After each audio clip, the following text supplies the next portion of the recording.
Here's why I strongly believe that we are living in the post-apocalyptic era, and that people in the distant ancient past were far more advanced than us. And before I start, let me explain to you what post-apocalyptic means. Existing or occurring after a catastrophically destructive disaster or apocalypse. Well, for starters, they built amazing architecture that can barely be explained today.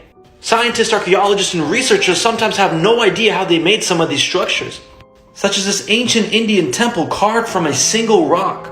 You're telling me these people were so primitive that they were sitting there chiseling away, creating all this, and all this, and these beautiful looking pillars inside? They for sure had some kind of ancient technologies and techniques that we don't have.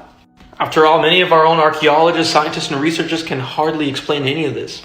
Don't even get me started on the pyramids of Giza. If you really believe that primitive people took ropes, quarried 4 million megalithic blocks, some of them weighing over 5,000 pounds, bringing them to Giza 500 miles away, and constructing the pyramids of Giza in about 20 years. If you do the calculations and you divide 20 years by 4 million blocks, that's about 1 block every 9 seconds being laid down. And not only that, they also had an outer coating of limestone, and then at the top there was a big old solid gold cornerstone. And there was water underneath the pyramids. Limestone, gold, and water all happens to be amazing conductors of electricity. And no bodies were ever found in the pyramids of Giza. Perhaps they were generators of some sort, kind of like this, powering their ancient cities, before the disastrous post-apocalyptic event happened and wiped everything out. In fact, the ability to concentrate electrical and magnetic energy was discovered by a team of researchers led by scientists from ITMO University in the Russian city of St. Petersburg. There's a lot about our history that we're not being told about, such as this beautiful ancient Indian temple. You're telling me primitive horse and buggy farmers built all this? I have a feeling the interesting design had a practical use to it that we're not really being told the truth about.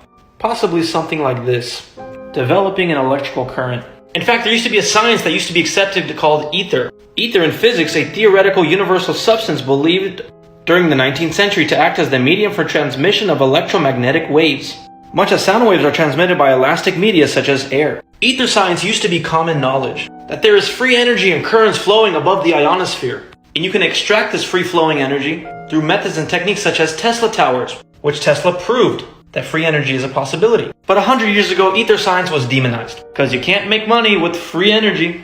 Another reason I think we're living in the post-apocalyptic era is the worldwide destruction of ancient sites. Look at these ancient buried pillars in Turkey. More destroyed megalithic sites. But yeah guys, what do you think?